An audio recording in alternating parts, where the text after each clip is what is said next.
What's up, gamers? Jabber Gaming Jaws here, coming to you again with another video. So the other day I bit the bullet and I decided to upgrade my PS4. The PS4 has been my gaming console of choice for this generation, and I've actually had now every single iteration. I had the original PS4, I had the PS4 Slim, which is what I had until basically like a week ago, and then finally I picked up the PS4 Pro. It's right here. This is way bigger than the PS4 Slim, to say the least. It's way bigger than the original PS4 also.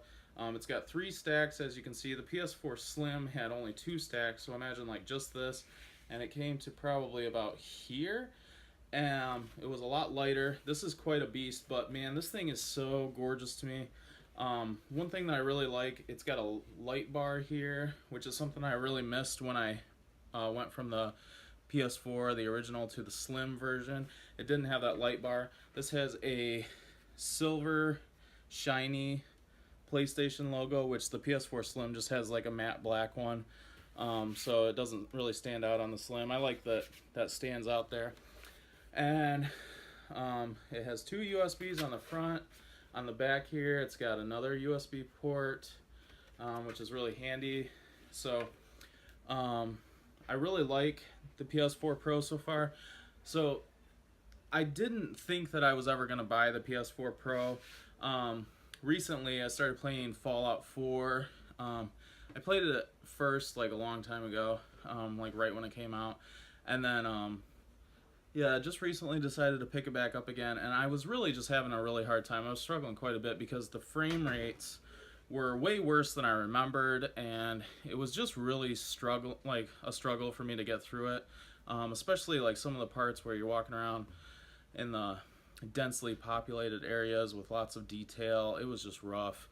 And so I started doing some research online, and come to find out that PS4 Pro now has boost mode. So originally I wasn't interested in the PS4 Pro because it was only for people who have a 4K TV are going to see any benefits. And to me, I was like, the graphics are fine. I don't even care. Like, I don't need a bump in graphics. But when I found out about a bump in performance, that really made me turn my head, because the original PS4 ran most of my games really well. The Last of Us Remastered was at 60 frames per second. That's amazing. Persona 5, I believe, is 60 frames per second. The graphics on those games are great, and the frames are amazing. But when it came to Fallout 4, which I knew I'm going to be spending a ton of time with, because I actually ordered the Game of the Year edition, so I'm going to be getting the DLC and all of that. So replaying the game, obviously it's just a freaking huge game. And yeah, it was just, I just couldn't do it. I could not do it. I was really having a hard time. I was thinking about quitting. And then saw videos on the comparison between PS4 Pro with boost mode versus the original PS4, and the frame rates, while not perfect, like when I'm playing Fallout, there are some performance problems still, but they are just not anywhere near what they were. And I am so happy that I picked up the PS4 Pro. I love this thing. I think it's amazing. The other thing to think of for me was, okay, so the PS4 has a lot of games that I'm going to want to play for the rest of my life.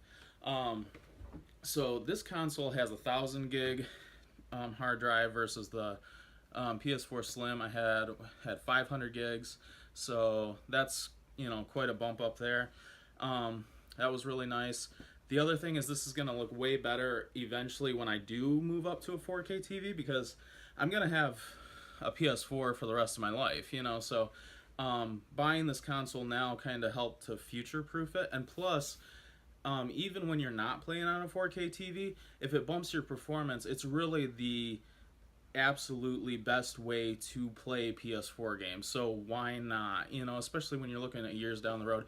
The PS4 is killing it with titles. There are more games to play on that just are absolutely mind-blowing than I can really even get anywhere close to. And of course, here I am replaying a game. So yeah, the PS4's library is just absolutely outstanding.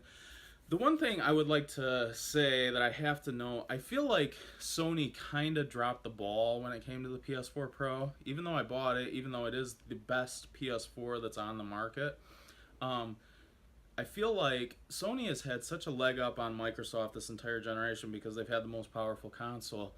In 2 months from now, that will not be the case when the Xbox One X drops, which it will be $100 more expensive than the PS4 Pro, but it'll play 4K Blu-rays, which the PS4 Pro does not do, and it's like 30% more powerful. It's going to be a freaking beast, and most of the people that I've heard talk about it say, like, if you were to make a PC that's comparable in power to the Xbox One X, which is the new one coming out, you'd be spending around $650, $700. So you're getting a lot of bang for your buck with the Xbox One X. I really struggled with the idea of waiting and skipping on the PS4 Pro, sticking with my old PS4 and getting an Xbox One X in a couple months.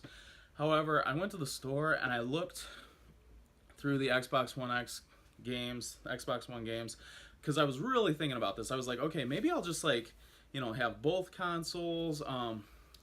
And honestly, like, there was just so little there that I wanted that was, you know, um, especially that was only for that console. Like, there's a lot of multiplats, which they're definitely going to have the best version of the multiplat with the Xbox One X. I have no idea what Sony's plan is. I'm sure that the PS5 isn't too far away, but again, that's going to be an entire new console. So will it play PS4 games? I don't really know.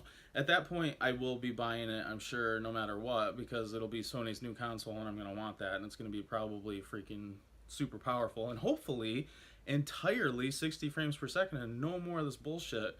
Not even being able to hold 30 frames. Like, what the fuck is that? Honestly, this is 2017. Like, can we please at least get 30 frames, like, to hold solid? Like, man, when Fallout is dropping down into the teens and the, low 20s, that's just like, that's rough. That's tough. So, my thoughts on the PS4 Pro, it's the absolute best way to play PS4 games currently. Probably, into the future it will continue to be the best way. To me, it was worth it. I already am invested into the PS4. I have so many games already. To make the switch to Xbox at this point with this generation is just kind of tough to do. I have like 20 games in there. It'd be crazy to be starting over and buying new games and all that, but I'm really happy that I did buy the PS4 Pro. I feel like if you're gonna have a PS4, and especially if you're gonna be playing games that are really pushing the hardware, then the PS4 Pro is definitely the way to go.